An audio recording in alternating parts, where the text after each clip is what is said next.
capítulo número 2, vamos a leer el versículo número 15.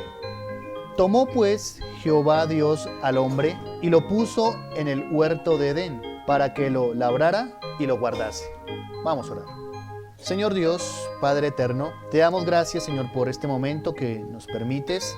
Hemos estado, Señor, un tiempo en el cual hemos entonado himnos como iglesia. Ya hemos aprendido un versículo en la escuela dominical. Hemos, Señor, estudiado acerca de la doctrina de los ángeles. Ahora, Señor, llega el momento de la predicación. Te suplico que por favor, Señor, tomes nuestras mentes, corazones, que puedas prepararlos, Señor, para la obediencia a tu palabra. Que seamos, Señor, hacedores, no solo oidores. Sabemos, Señor, que siempre nos hablas y que la voz infalible tuya es tu palabra. Te ruego, Dios, que hables a cada corazón y edifiques a la iglesia. Te pido todo en el nombre de Jesús. Amén y amén. Cuando miramos el libro del Génesis, sobre todo los 2 primeros capítulos, hacen parte de la obra creadora de Dios. Allí vemos cómo Dios crea cada cosa. Se manifiesta Dios como el Dios todopoderoso en el acto de creación. La creación manifiesta su obra. Es más, la Biblia dice en el Salmo 19 que la misma creación anuncia la obra de sus manos. Dios se manifiesta como aquel creador. Cada cosa colocada de tal forma. Esto es una exhibición de la sabiduría de Dios, su infinita sabiduría. ¿Quién más que Dios como sabio podía crear tal cosa? Me refiero el cielo, la tierra, las plantas, los animales y desde luego, culminando con la máxima creación que es el hombre. Creado por consenso divino, cuando Dios dijo, hagamos al hombre a nuestra imagen conforme a nuestra semejanza. Pero no solo el capítulo 1 y el capítulo 2 del Génesis nos muestra a Dios como el creador, el omnipotente, el sabio, sino que al mirar detalladamente estos 2 capítulos, nos encontramos que cada cosa que Dios crea tiene un propósito. Dios no crea por crear. Dios no hace algo sin propósito. Por ejemplo, si miramos en el versículo 14 dice la Biblia, dijo luego Dios, haya lumbreras en la expansión de los cielos. Mire el propósito, ¿para qué? Para separar el día de la noche y sirvan de señales para las estaciones, para días y años. Al haber creado Dios las grandes lumbreras, le estableció un propósito, ¿no? El propósito aparece mencionado como servir de señales, para separar el día de la noche y para servir, como dice ahí, para estaciones, días y años. Esto nos muestra entonces que hay un propósito en lo que Dios crea y establece. Nada fue dejado así al azar. No hay cosas que Dios haya creado de una forma fortuita. Cada cosa Él estableció un propósito. Todo lo que vemos hoy en día como parte de la creación de Dios tiene un fin. Ya sea los astros, la tierra misma, el agua, los animales. Y esto también tiene que ver con el hombre. El hombre fue creado por Dios. Como dice el versículo 26 del capítulo 1. Entonces dijo Dios, hagamos al hombre a nuestra imagen, conforme a nuestra semejanza. Y señoree en los peces del mar, en las aves de los cielos, en las bestias, en toda la tierra y en todo animal que se arrastra sobre la tierra. Claro, el hombre es el único ser que posee la imagen y semejanza de Dios cuando fue creado, el caso de Adán. Pero no solo Dios lo creó, sino que le estableció un propósito. ¿Notaron? Luego de haber añadido imagen y semejanza, dice, y señoré, tenía un propósito. Señorear sobre la creación, sobre los peces, sobre las bestias, sobre la tierra. Tenía un propósito. Es claro entonces que incluso Dios, al haber colocado al hombre en lo que llamamos el huerto de Edén, Adán tenía allí un propósito. Es lo que nos dice el versículo 15 del capítulo 2 con el cual iniciamos. Note lo que menciona.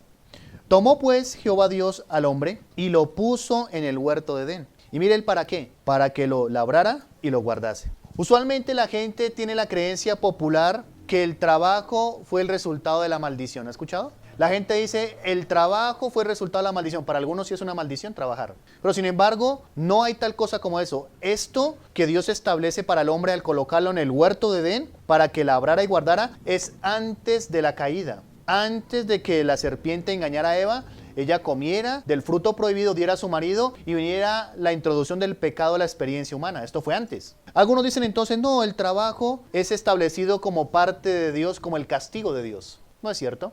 Antes de la creación, Dios estableció el trabajo. Para algunos el trabajo es algo malo. Y la verdad es que algunos consideran el trabajo como un castigo de parte de Dios.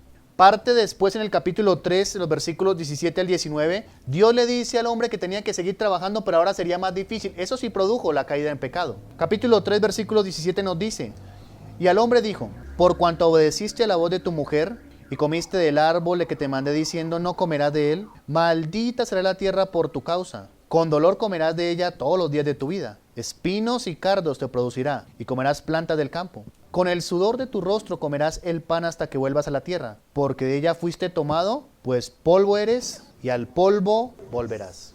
Dentro de esto entonces tenemos que decir que Dios le asignó una labor. Dios no colocó al hombre allí en el huerto de Edén para que estuviera ocioso. Dios le colocó una labor. Así como cada cosa creada tenía un propósito, ¿no? Ya vimos el caso de las lumbreras. Cada cosa que Dios estableció tenía un fin específico. Y desde luego, el hombre, al haber sido creado por parte de Dios, tiene un propósito. Y este propósito que vemos acá tiene que ver con el trabajo. Dios estableció un propósito para el hombre acerca del trabajo. Hay gente que dice que no hay trabajo malo, sino lo malo es tener que trabajar, ¿no? Sin embargo, la Biblia afirma que el trabajo fue establecido por Dios. Dios estableció al hombre una labor. Y esto va de la mano que estamos hablando de lo que se llama el huerto de Edén. Si Dios establece que el hombre desempeña alguna labor, desde luego que también en la eternidad, cuando estemos en la presencia de Dios, algo haremos. La gente pregunta: ¿y qué vamos a hacer en el cielo por la eternidad? ¿Estarán los salvos en la eternidad ociosos? Pues hay que decir que conocer a Dios, quién es en sus perfecciones, en todo lo que Él es, nos tomará la eternidad. Estaremos ocupados en conocer a Dios, porque dice la gente: ¿qué haremos? Pues sepa bien que Dios es tan infinito, tan santo, tan sublime, que conocerlo y entenderlo tomará la eternidad. Estaremos ocupados en la eternidad conociendo a Dios. Pero al volver al capítulo 2, versículo 15, dice la Biblia de esta manera: tomó pues Jehová Dios al hombre y lo puso en el huerto de Edén, para que lo labrara y lo guardase. La pregunta que quiero en esta hora abordar a la luz de la Biblia es exactamente esta: ¿para qué instituyó Dios el trabajo? Recuerden que he mencionado hace un momento de que Dios estableció cada cosa con un propósito. Y desde luego, esta pregunta hace parte del título del mensaje para este día. ¿Para qué instituyó Dios el trabajo? Y hay varias cosas que quiero dejar en su mente a luz de la palabra de Dios. ¿Para qué instituyó Dios el trabajo? En primer lugar, nos dice el versículo 15 en la primera parte: tomó pues Jehová Dios al hombre y lo puso en el huerto de Edén. El primer propósito del por qué Dios instituyó el trabajo es para que el hombre se deje guiar por Dios. Note eso. Adán no se autonombró. Adán no dijo: ya estoy creado, ahora voy a ir y voy a comenzar a labrar el huerto de Edén. Él no dijo eso. Adán no escogió, dijo: bueno, ya estoy creado, tengo algún conocimiento, ya he colocado a cada animal nombre. ¿Qué voy a hacer ahora? Ah, ya sé. Voy a tomar y voy a colocarme allí en el huerto de Edén y voy a comenzar a labrar y guardar ese lugar. ¿Fue así? No. Nos dice la Biblia que fue Dios quien tomó al hombre y lo puso. Fue Dios. Dios trajo al hombre al huerto. Lo colocó allí. Y en ese huerto lo colocó para que desempeñara cierto tipo de trabajo. Es entonces cuando el hombre debe entender que Dios establece el trabajo para que incluso en esto el hombre se deje guiar por él. Sin embargo, la humanidad y lamentablemente el cristiano, que poco se deja guiar por Dios en un área como esta. Hoy en día es común encontrar que la gente dice: ando buscando trabajo. Pero qué poco dice la gente: estoy mirando que Dios me guíe a un trabajo. ¿Ha escuchado usted eso? No. Es el hombre entonces el que hoy en día pretende desempeñar algo y quizá lo que desempeñe no sea guiado por Dios. Eso es lo más grave. Qué terrible es tratar de desempeñar un trabajo que quizá no sea guiado, colocado y establecido por Dios. Muchos se equivocan en eso. Así está la gente hoy en día. La gente establece un trabajo porque quizá le es rentable. Pero aunque sea rentable, si no es guiado por Dios, no puede ser bueno. ¿Creen ustedes que la guianza de Dios es buena o es mala? Buena. Si somos guiados por Dios en un asunto tan importante como el trabajo resultará bueno. Pero cuando usted es guiado por otros intereses, no porque pagan bien, no porque el horario, no porque es que yo siempre soñé pertenecer a X o Y empresa o desempeñar tal cargo, eso posiblemente sea usted quien toma esa decisión. Dios estableció el trabajo para que el hombre se deje guiar por él. Adán no escogió labrar la tierra, el huerto de Edén, no escogió guardarla, fue Dios. Y es aquí donde cada cristiano, cada salvo, debería entonces preguntarse: ¿realmente ese trabajo que desempeño está dentro de la voluntad de Dios?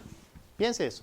Este trabajo que yo hago día a día en el cual cada mañana me levanto, me esfuerzo, me ocupo en la semana, ¿será que es la voluntad de Dios? O quizá también tenga que decir, tal vez lo he establecido soy yo, tal vez yo lo he escogido, sin haber sido guiado por la voluntad de Dios. Muchos en la actualidad están desempeñando trabajos que no son la voluntad de Dios. ¿Sí sabía usted eso? Y eso se nota porque en lugar de ayudarles como cristianos, les afecta. Terrible, ¿no? ¿Puede algo que es la voluntad de Dios afectarnos? Cuando la Biblia dice que la voluntad de Dios es buena, perfecta y agradable.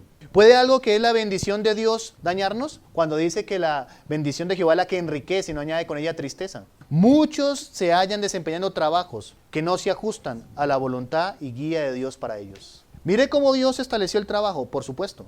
Y muchos bajo la bandera hay que trabajar, creen que están dentro de la voluntad de Dios cuando no han sido guiados por Él. ¿Qué hubiera pasado si Adán dice, me voy a ocupar en algún cargo, pero no hubiera sido la voluntad de Dios? Desempeñaría algo, por supuesto, pero no era la voluntad de Dios. Dios instituyó el trabajo en el huerto de Edén para que el hombre se deje guiar por Él. Esa es una forma en la cual debemos dejarnos guiar por Él.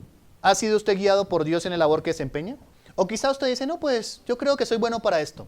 Dios preparó a Adán, lo creó y luego dijo, ya está creado, ya está formado, ahora sí desempeñe esto. Dios lo ha formado a usted en todas las áreas como cristiano en su carácter y luego usted se ha dejado guiar por Él para desempeñar algún trabajo. Hay mucha gente que no ha sido guiada por Dios en esto. Se ve en el mundo, sería lo natural. El no salvo no quiere la guianza de Dios, pero ¿qué del salvo? ¿Qué de usted que es cristiano? ¿Realmente Dios le ha guiado a desempeñar la labor que usted lleva a cabo día a día? Quizá algunos dirán, no, yo nunca había pensado en eso. Y es que el cristiano debería hacerlo en todas las áreas. Y una de ellas es ser guiado por Dios en algo tan importante porque, créalo, es gran parte de su tiempo el que usted va a ocupar a eso. Imagínese usted ocupar gran parte de su tiempo en algo que no es la voluntad de Dios. ¿Qué resultaría de eso? Ocupar gran parte de su semana, del día a día, en algo que quizá fue su voluntad, no la de Dios. Usted no buscó la guía de Dios, no oró, no esperó, no permitió que Dios fuera el que lo colocara allí. Sino usted dijo, a mí me parece que es buena opción. Y ahora se anda desempeñando un trabajo que no es ni la voluntad ni la guía de Dios. En el trabajo el hombre debe ser guiado, y cuánto más el cristiano, dentro de los parámetros de Dios. ¿Qué más que Dios puede guiarlo a usted a algo que sea agradable para él? En segundo lugar, ¿para qué instituyó Dios el trabajo? Nos dice ahí mismo en el capítulo 2, versículo 15, la segunda parte. Y lo puso en el huerto de Edén, para que lo labrara y lo guardase. En segundo lugar, Dios estableció el trabajo, lo instituyó, para que el hombre ejerza un servicio para Dios. Quizá no se vea a simple vista y dice, ¿pero cómo puede ser esto? Pero ahí está en el versículo, la segunda parte, esto que acabo de mencionar. Para que el hombre ejerza un servicio para Dios. Adán en el huerto de Edén había sido colocado para ser un colaborador de Dios, ¿no es cierto? ¿Cómo iba a preservar Dios la creación?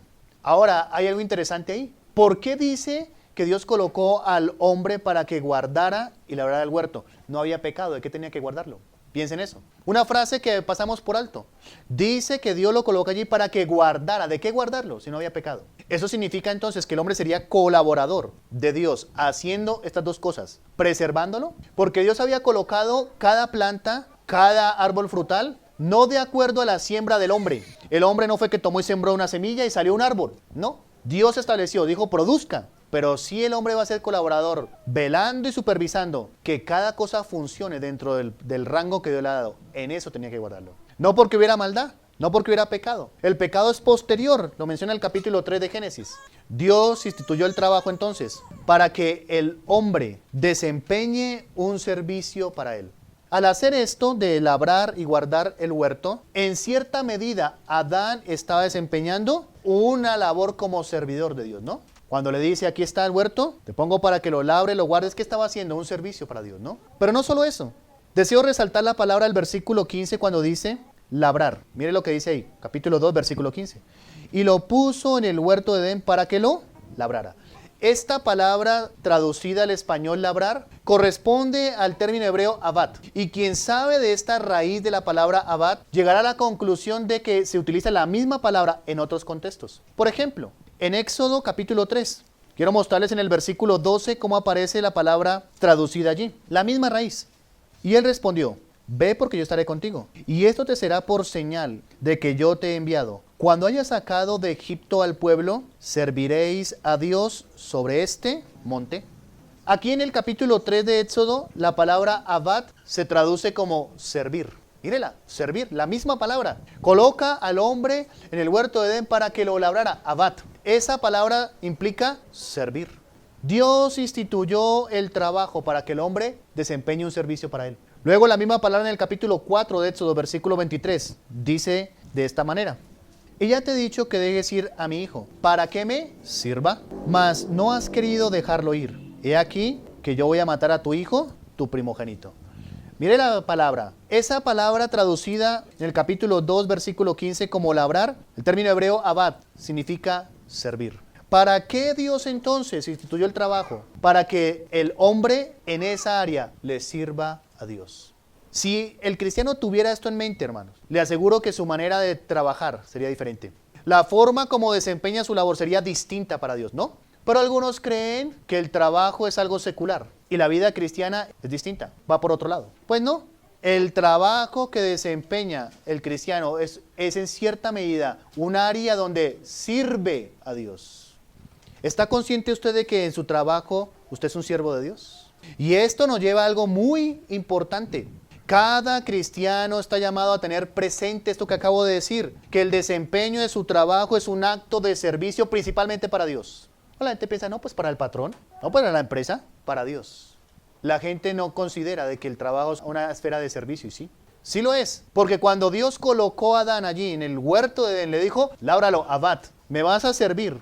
Luego implica que desde el principio Dios ha tenido un propósito para el hombre, y es que el hombre le sirva. ¿Y cómo podía servir a Adán cuando no había iglesia? ¿No había escuela dominical? ¿No había culto de domingo? ¿Cómo lo podía hacer? Respuesta, Dios colocó al hombre para que sirviera allí, labrando el huerto.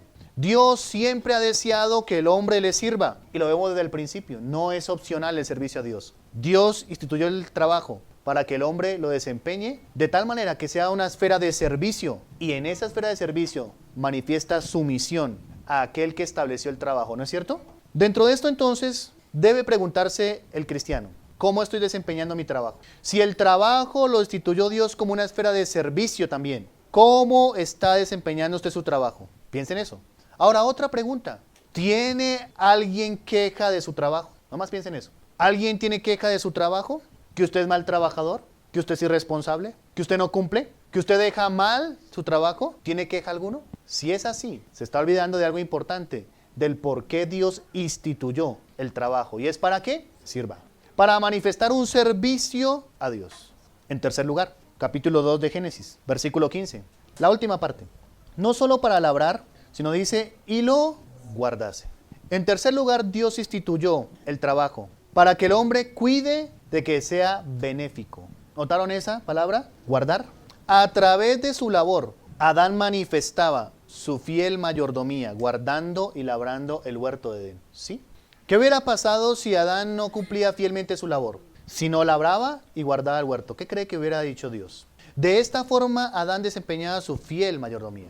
Es decir, entonces, que cualquier labor que el hombre desempeñe debe entonces asegurarse que sea benéfica. Déjeme le explico un poco más esto. Cualquier cosa que el hombre pretenda llamar trabajo no puede ser llamado trabajo si no cumple una premisa. Y la premisa es que sea benéfico y no destructivo. Un ejemplo: aquella persona que dice que anda trabajando en una cantina dándole cerveza a otro, ¿podrá ser llamado a su trabajo? No, porque no es benéfica, está destruyendo a otros, está metiendo a la gente en el alcohol, está acabando con familias. Pero hoy la gente lo llama, estoy trabajando en una cantina.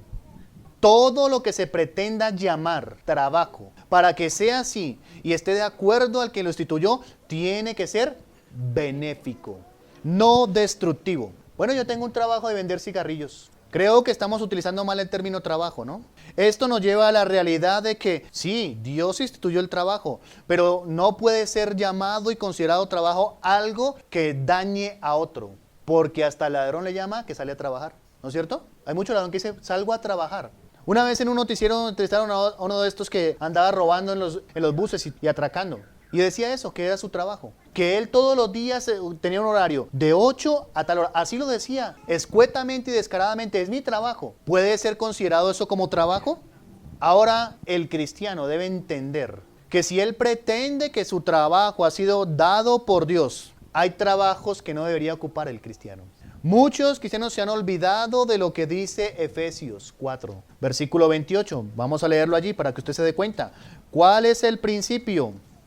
El que hurtaba, no hurte más, sino trabaje. Y a alguno le gustaría hasta ahí, ¿no? Pero le falta la segunda parte. Haciendo con sus manos lo que es ¿qué? Bueno, para que tenga que compartir con el que padece necesidad. Si el trabajo fue instituido por parte de Dios, Él mismo pone las normas, las reglas, ¿no? Y cada cristiano debe entender que hay trabajos que no pueden ser llamados trabajos. Sí, la Biblia dice trabaje, pero luego le pone una regulación. Porque puede estar aquella mujer que dice, bueno, vender mi cuerpo es una forma de trabajo y de dar provisión a mi familia. ¿Será? Pero lo llaman trabajo. Otro dice, no, tengo por ahí una empresita de prestar dinero y de pronto cobro unas cuotas exageradas. Pero es mi trabajo. ¿Podrá sacar pecho aquel que quizá tiene una cantina, una taberna? Quizá aquel que cambia sellos y falsifica cosas, aquel que está inmiscuido en la piratería, ¿podrá decir que ese es su trabajo? Puede ser una fuente que él ha tomado deshonesta de obtener dinero, pero jamás podría ser llamado trabajo, porque para que sea trabajo tiene que ser benéfico y no destructivo. Hay trabajos que no son correctos para un cristiano. Sin embargo, dice, no, ahí dice, te ganarás y con el sudor. Aunque usted sude en una taberna, eso no lo hace que sea un trabajo. Aunque usted trasnoche, yo trasnocho en una cantina, ¿cierto? Lidiando borrachos, pero es mi trabajo. No es un trabajo, porque está destruyendo y dañando. No se jacte diciendo que es su trabajo. Es una manera deshonesta, antibíblica y fuera de la voluntad de Dios que usted ha establecido y que ha asignado, que ha asumido y que ha adoptado su vida de ganar dinero. Eso es distinto. El trabajo tiene que ser benéfico. Y por eso Pablo dice, bueno, si antes hurtaba, ya no hurte. Trabaje. Pero el trabajo tiene una norma, hacer con sus manos lo que es bueno. Hay cosas que no son buenas, ¿cierto? ¿O sí? Hay trabajos que no deberían ser llamados trabajos. Imagínese usted un celador de una taberna, cristiano, invitando a la gente que vaya a se emborrache un fin de semana. Imagínese usted una mujer camarera de un motel, porque ahora dice, estoy ganando plata, es un trabajo. La verdad es que el cristiano se ha olvidado de aquel que instituyó el trabajo. Dios lo instituyó y Él tiene la plena autoridad para decir qué puede ser llamado trabajo y qué no puede ser considerado trabajo. Por eso la Biblia dice, sí, trabaje, pero mire la norma. ¿Qué hace con sus manos? Si lo que usted hace con sus manos no es bueno, no lo llame trabajo.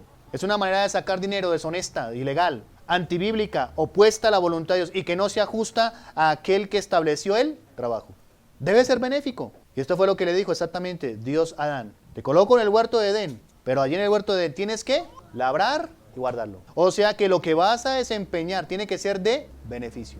Benéfico, no destructivo. No le dijo, te pongo allí para que tales, acabes, para que incineres las plantas, para que de pronto acabes con los animales. No, te pongo allí para que lo labres, lo guardes. Cada persona entonces debe examinar si realmente está desempeñando un trabajo. Hay trabajos que no son trabajos, ¿no es cierto? Y dice en el capítulo 2, versículo 15 del Génesis. Claramente tenemos ahí las pautas. Cuando dice, tomó pues Jehová Dios al hombre y lo puso en el huerto de Edén. Y mire, ¿para qué? Para que lo labrara y lo guardase. Cada cristiano aquí, como parte de la obra de Dios, porque Adán fue una creación de Dios, ¿no? Y cuando el hombre es salvo, dice que es nueva criatura, creado por Dios. Usted como de una forma semejante, similar a Adán, que ha salido de las manos de Dios, creado en Cristo para la experiencia y la salvación, salvo, regenerado, tiene que preguntarse realmente acerca del trabajo. ¿Es guiado por Dios? ¿Quién lo guió ya? No, me guió un familiar, un anuncio. ¿Quién lo guió? ¿Fue Dios quien lo estableció allí y lo colocó? Ahora debe preguntarse exactamente, ¿puedo yo y estoy manifestando en ese trabajo una esfera de servicio a Dios? Recuerde la palabra abad, servir. ¿Es un servidor? Y debe usted preguntarse, ¿es benéfico esto que hago? ¿A quién beneficia? Y el beneficio tiene que ser a otros, porque uno dice, no, pues me beneficio yo porque me estoy llenando de plata. El narcotraficante se beneficia supuestamente, según él, pues llena de plata los bolsillos, pero está haciendo un daño a toda la humanidad. El beneficio es a otro, no a usted. No, pues sí me beneficia porque me gano 5 millones, 10 millones. No importa que sea torcido, no importa que hay que mentir, hay que esto, hay que falsificar. No, el beneficio es a otros. Cuando Adán desempeñaba su labor en el huerto de Edén, por ser la imagen y semejanza de Dios, como si Dios mismo labrara y guardase el huerto de Edén. ¿Cómo sería eso? Le aseguro que si la gente volviese al origen, es decir, el génesis de lo que es el trabajo, la situación cambiaría. No se andaría batallando con gente que uno le manda a hacer un trabajo y a ver si le cumple, ¿no es cierto? O que quizás sea deshonesto cobrando más de lo que vale. La gente debe volver al origen. y someterse a aquel que instituyó, nada menos que el trabajo. El trabajo lo instituyó Dios. Al revisar entonces lo que los hombres han hecho o están haciendo, debe mirar si realmente se ajusta a lo que Dios estableció. Esto en cuanto al trabajo. Pero también, el que no es salvo debe aceptar la salvación, porque ¿cómo puede ser guiado por Dios? Dios no guía al inconverso, Dios guía al salvo. ¿Cómo puede ser guiado para un trabajo que sea la voluntad de Dios cuando ni siquiera es salvo? A él lo guiará otras emociones, otras cosas. ¿Qué es lo que guía al inconverso a la hora de escoger un trabajo? Que ojalá trabaje poco y me paguen muchísimo. Eso es lo que la gente piensa, ¿no? ¿Qué debe ser entonces lo que guía al cristiano a la hora de establecer y afincarse en un trabajo? Que ojalá sea la provisión de Dios, que sea guiado por él. Y que sea el medio honesto, de acuerdo a Dios, que él utiliza para sustentarme y proveer para mí y para los míos. Qué diferente, ¿no? Por eso el no salvo necesita aceptar la salvación. Salir de las manos de Dios, como fue el caso de Adán. Ser una criatura, una creación de Dios, mediante la regeneración, para que ahí sí Dios lo guíe y lo coloque allí. No es al contrario. No es el hombre se hace a sí mismo y después Dios lo coloca, no. Primero Dios lo crea, Adán, y después lo coloca allí en ese lugar, para que labre y guarde el huerto de Edén. ¿Qué cree usted del trabajo? ¿Cree usted que el trabajo es un asunto meramente secular? Mire que no, porque hasta la Biblia regula. Y es que volvemos al mismo principio. No hay facetas seculares en la vida del cristiano. Esa es una puerta abierta que algunos han dejado para la maldad y el pecado. Porque con mi parte secular puedo hacer lo secular, dicen algunos, lo que quiera. Y con mi parte espiritual, pues resulta que no. Cada área del cristiano debe ser llamada a vivirla en una esfera espiritual. No hay áreas seculares. Todas son espirituales, por cuanto estamos en una esfera espiritual de salvación. Dios instituyó el trabajo. ¿Sabemos entonces qué es el trabajo? Hay que revisar entonces estos principios que hemos considerado en este día. Y qué mejor que hacerlo a la luz de aquel que tiene plena autoridad, porque Él es el diseñador y el que estableció el trabajo. Cada uno de los presentes aquí, laboralmente activos, ¿qué puede decir a la luz de la palabra de Dios? Recordemos para qué ha instituido Dios el trabajo. ¿Se ajusta la labor que usted desempeña a estos principios de la palabra de Dios? Si no es así, necesita hoy revisar lo que Dios dice en su palabra y volver al origen de aquel que ha establecido el trabajo. Con lo que desempeñamos ahora. Señor Dios, Padre, te damos gracias por este momento, Señor, una vez más de escuchar tu voz a través de tu palabra. Ayúdanos, Señor, a tomar en cuenta estos principios. Gracias, Señor, porque has sido tú quien ha instituido el trabajo. Ayúdanos, Señor, a someternos, Señor, a aquellas normas, pautas que tú has dejado. Que cada uno de los presentes que esté aquí, Señor, pueda evaluar, revisar, Señor, lo que ellos consideran que es trabajo, si realmente puede ser considerado así a la luz de tu palabra. Ayúdanos, Señor, también a los que laboramos en alguna faceta, Dios. Realmente, Señor, tener en cuenta de que es una labor, principalmente en la cual podemos manifestar servicio a ti. Ayúdanos a ser personas, Señor, que lo desempeñen con amor, con excelencia. Que no haya quejas, Señor, de otros hacia lo que desempeñamos. Gracias por tu palabra. Y permite que se tomen decisiones en pro de la obediencia a ti y a tu palabra. Gracias por hablarnos. En el nombre de Jesús. Amén y amén.